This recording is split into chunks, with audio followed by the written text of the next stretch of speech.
Nah, halo semuanya, kembali lagi bersama saya Brian Howard.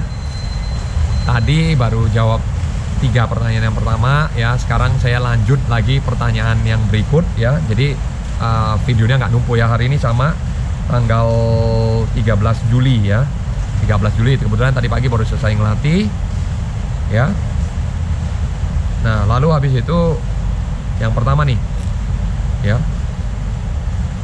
Ini kebetulan ada di video posisi badan waktu itu ya.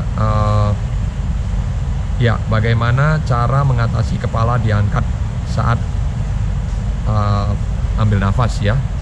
Nah, di sini sebentar ya, ini ya. Nah, teman-teman bisa lihat ini lebih kurang 2-3 hari yang lalu ya komentar ini ya.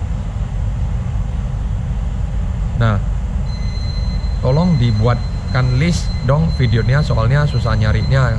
Maaf kalau ngerepotin. Saya cari berenangnya mulai dari awal.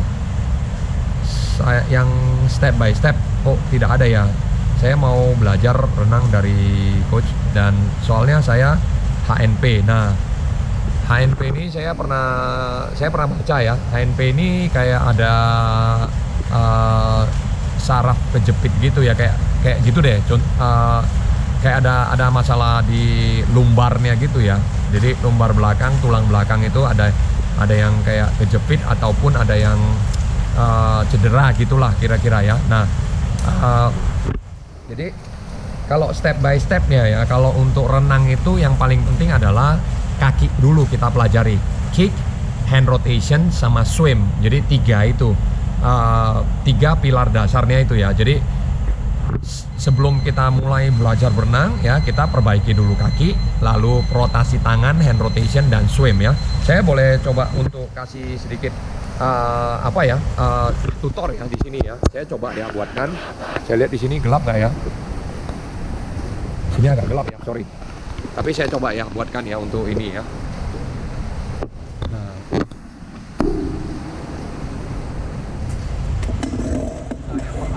Pelajari yang namanya kaki ya. Jadi kaki itu tendang dari pangkal paha ya. Kaki ini kita pelajari kaki ya. Tendangan kaki gaya bebas ya, itu adalah paling dasar ya. Jadi tendang kaki dari pangkal paha ya. Jangan dari lutut ya, seperti ini ya. Jangan dari lutut ini, tapi dari pangkal paha tendangnya. Jadi nyapunya itu lebih besar ya. Dan juga gerakannya nggak seperti ini ya. Nggak bengkok ya. Lalu yang kedua adalah rotasi tangan ya. Rotasi tangan itu adalah kita boleh pakai rotasi tangan itu adalah putaran tangan ya.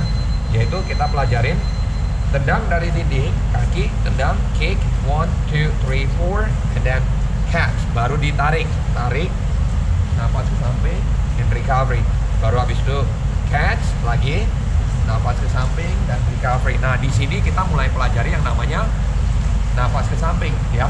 Nah, yang perlu dipelajari adalah di sini kakinya tetap berjalan ya, tapi putaran tangannya ini harus lingkaran besar nih ya. Jadi contoh ya seperti ini. Nah, lingkarannya lingkaran besar ya. Jadi jangan lingkaran kecil seperti ini nih. Jangan gini ya. Tapi lingkaran besar. Nah, ini boleh dilakukan. Contoh kolamnya 25 meter, berarti boleh 25 kanan ya. Sambil memegang papan ya, 25 kanan, habis itu 25-nya kiri, sama gerakannya. Tapi kita harus pelajari yang namanya nafas di samping nih, nafas ke samping, tanpa ngangkat kepalanya ke atas ya, harus ke samping ya. Jadi catch, breathe from the side, and recovery, kick, baru catch, breathe from the side, dan recovery ya.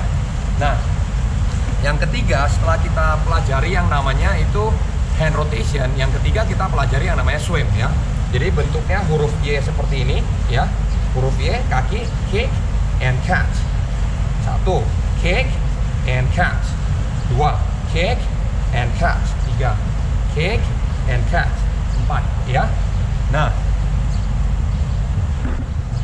Nah, tadi itu saya sedikit praktekkan ya. Contoh ya, tutorialnya.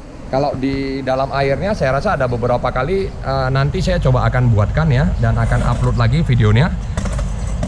Sepertinya udah saya buat ya kemarin tuh, cuman kebetulan videonya juga karena saya ngambil sendiri ya, kameranya mungkin nggak terlalu maksimal ya, tapi teman-teman boleh tolong kasih sarannya mana yang kurang jelas, saya coba akan jelaskan kembali ya. Nah, karena renang ini sebenarnya harus visualisasi sih ya, harus visualisasi dan harus merasakan sendiri gitu loh ya. Kalau saya arahkan dari sini juga sulit tiap kali diarahkan, tapi kalau sekali lihat langsung tahu di mana kesalahannya, kita bisa perbaiki gitu ya. Nah, oke. Lalu itu step by stepnya ya. Yang pertama adalah kick, yang kedua adalah hand rotation, yang ketiga adalah swim. Nah, bedanya swim dengan hand rotation itu adalah kalau hand rotation kita fokus di satu tangan dulu nih. Jadi kita perbaiki benar-benar tangan kanan dulu contohnya ya. Baru habis itu 25 kanan, baru 25 kiri gitu. Jadi kita biasakan tangan kanan, biasakan tangan kiri. Nah, tapi swim itu adalah berenang. Nah, kalau berenang itu yang step ketiga itu satu kanan, satu kiri. Itu sudah seperti berenang normal ya. Tapi diperhatikan stroke-nya, jangan drop juga sikunya, yaitu huruf Y yang tadi saya sebut ya, huruf Y. Nah, huruf Y itu kenapa menurut saya bagus ya, karena kamu tidak cross ke tengah ya. Kamu huruf Y itu kamu ketika entry tangan itu ke samping gitu loh. Jadi kita nggak cross berenangnya. Itu sudah saya pernah jelaskan di kenapa pada saat berenang itu miring kiri kanan ya, itu karena cross ya, miring. Nah, lalu itu mungkin terjawabkan ya, dan saya harap mudah-mudahan dari HNP-nya ini bisa sembuh ya, bisa beraktivitas kembali ya. Nah, dan yang saya baca HNP ini sangat lumrah ya, sangat banyak orang yang juga kena HNP ya. Jadi mudah-mudahan bisa sembuh ya, karena ini juga penyakit yang cukup biasa, cukup rentan ya kalau saya baca ya di Google ya. Nah, habis itu ini sama ini ya, satu orang juga yang bertanya, jadi mungkin bisa dicari langsung di satu video ya ini ya. Nah, yang gaya bebas ya coach, tolong step by stepnya yang mana ya. Nah, step by step tetap sama ya, yang seperti tadi yang saya bilang ya, kick and rotation sama swim ya. Jadi kalau udah kuasai 3 itu, kick and rotation swim itu tinggal diulang aja gitu loh. Jadi programnya itu diulang sampai stroke-nya sempurna gitu ya. Nah, itu mungkin terjawabkan ya. Nah, di sini juga ada satu lagi. Kenapa harus siku tinggi di video itu ya? Kenapa harus siku tinggi ketika berenang gaya bebas? Menjawab pertanyaan, ini nggak menjawab pertanyaan, sorry. Ini drill lengkap gaya bebas ya. Nah, di sini juga boleh nih step by stepnya untuk gaya bebas ya. Nah, coach mau tanya, kenapa ya? Satu, saat mau ambil napas, saat ambil napas, kepala sudah diputar, kok tangan kiri saya jatuh ya? Nah, ini saya rasa saya baca dulu ya pertanyaannya semua ya. 2, rasanya ini kaki kok gak kuat sih menendangnya, padahal perasaannya udah kuat deh. Kenapa lama banget ya lajunya? Nah, lalu pertanyaan ketiga, saat kepala masuk ke dalam air masuk ke hidung. Jadi saat kepalanya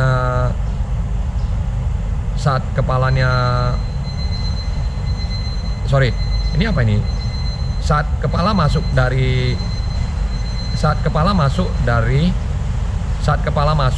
mau ngambil napas, air masuk ke hidung. Oh, berarti gini, saat kepala masuk air mau ngambil napas itu hidungnya kemasukan air. Nah, gimana caranya gitu loh kepalanya supaya air tidak masuk ke dalam hidung? Nah, terima kasih coach, saya tunggu responnya. Terima kasih. Oke, terima kasih teman-teman ya sudah memberikan pertanyaan ya yang dimana saya juga sebenarnya mau jelaskan cukup detail ya. Nah, saat kepala ya, ini saya coba taruh kameranya di sini ya. Nah, sini ya. Saya akan coba jawab ya pertanyaannya ya.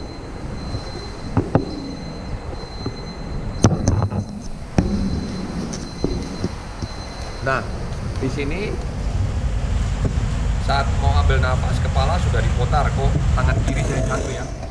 Nah, berarti ini yang sering terjadi nih. Ketika kita catch ya, tangan kiri kita jatuh. Nah, kepala diangkat ini, kepalanya diangkat seperti ini. Akhirnya apa? Kepala diangkat seperti ini kan mesti nahan.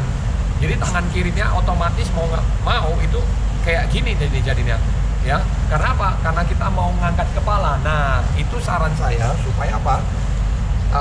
Catch ya, kita belajar yang namanya kepala hadap ke samping nih. Jadi telinganya ini ditekan ke bagian bahu. Sehingga apa? Kita tidak drop seperti ini ya, angkat kepala dan drop elbow. Tapi kita luruskan, jangkau ke depan dan squeeze your ear namanya ya. Jadi ditekan ke telinganya, untuk bahunya ini ditekan atau telinga ditekan ke bahunya ya. Jadi kita pas nafas itu, ini permukaan air, kita bisa ambil nafas ya seperti ini. Nah, tapi tidak angkat seperti ini. Kalau diangkat seperti ini maka otomatis akan drop ya sikunya. Nah, sama halnya dengan sebelah kanan juga. Ketika catch tangan kiri, ini tangan siku kanan jangan drop. Ketika drop ini otomatis sudah naik nih kepalanya ke atas, jadi nafasnya jadi nganga gini ya. Jadi kita maunya ketika nafas itu tetap stay satu line, di satu garis ya, jadi turun dan jepit ke telinganya ya. Nah, habis itu rasanya kok pelan ya, padahal tendangannya udah kuat. Nah, kenapa lama banget lajunya? Tendangannya harus lebih kuat lagi ya. Jadi harus latihan kaki. Jadi kita otomatis ketika kita laju ya, kalau kita kakinya kuat, itu lajunya juga lebih bagus gitu loh ya. Dan kakinya otomatis harus dilatih mau nggak mau ya. Nah, itu mungkin jawabannya ya. Kenapa lama banget lajunya ya? Itu karena kakinya kurang kuat, jadi mesin untuk ngedorongnya kurang kenceng ya. Nah, 3 saat kepala mau ambil nafas, air masuk ke hidung. Nah, ini kita ketika kepala turun ke bawah, kita buang nafasnya. Ketika kita tarik nafas, ini sudah siap untuk tarik nafas. Jangan lagi kita buang nafas baru tarik nafas. Jadi ketika kita di dalam air harus dibuang, tangki oksigen harus dihabisin, jangan disisain. Jadi dibuang habis. Ketika kita naik udah siap, langsung ngambil nafasnya, jangan lagi tunggu. Ketika tunggu, inilah saatnya kita bisa kemasukan air hidung kita ya. Nah,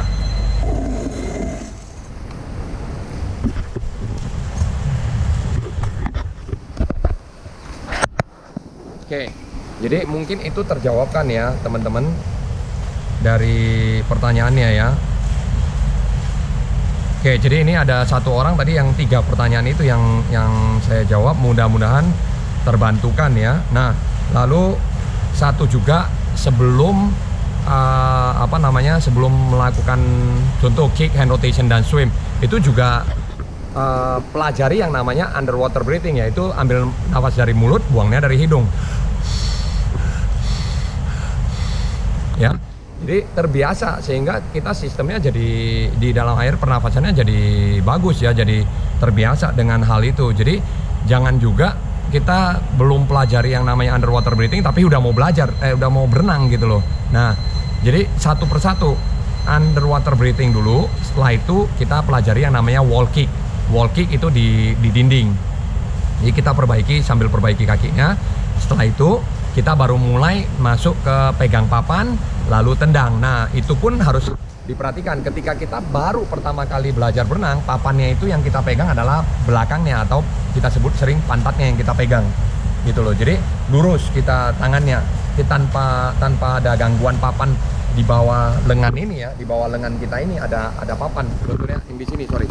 Ya, di kameranya sedikit saya gini deh, saya praktekkan deh. Nah,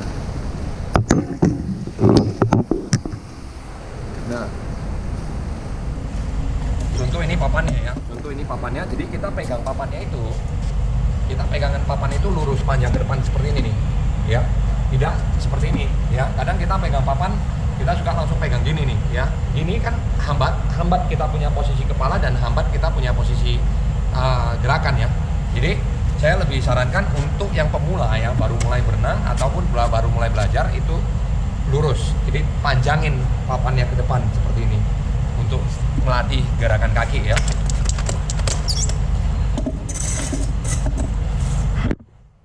Oke, lalu habis itu selanjutnya adalah hand rotation, ya. Hand rotation yaitu putaran tangan, pelajari putaran tangan. Itu juga boleh pegang papan sembari kakinya juga harus berjalan, ya. Jadi sebelum kita mulai berenang, kita pelajari juga hand rotation dulu, ya. Jadi fokus di masing-masing satu tangan dengan lingkaran besar. Tadi saya sudah jelaskan. Nah, habis itu baru di swim. Di swimnya itu baru satu kanan, satu kiri, ya. Jadi setelah kita perbaiki semua hand rotation sudah benar dan nafas sudah oke, baru kita lepas papannya, kita berenang, ya. Nah, untuk videonya kalau memang saya sempet, ya, saya coba buatkan yang di dalam air, ya. Tapi maklum juga karena videonya ini kadang-kadang mau sampai setengah udah itu kameranya error atau nggak ini, ya. Tapi saya coba untuk berusaha supaya tidak ada masalah, ya, tidak error, ya. Oke, itu aja. Saya coba lihat, sorry. Mungkin ada satu pertanyaan lagi nih yang terakhir, ya. Nah, sorry, tadi ada satu pertanyaan, ini mungkin pertanyaan yang keempat, ya, dari orang yang berbeda. Tapi tadi 3 pertanyaan yang pertama, ya, 2 pertanyaan yang pertama itu dari orang yang sama, ya. Jadi bisa langsung dilihat ini, ya. Nah, di sini ada kenapa harus ada assistant speed. Waktu itu ada di stretch cord, ya, kita pakai long belt di speed set 3x25 fast, ya. Sini bisa dilihat, ya. Nah, ini pertanyaannya, salam coach, latihan ini untuk medium kelas boleh tidak? Terima kasih. Nah, latihan ini buat siapa saja pun boleh, ya, asal yang sudah bisa berenang lah, ya.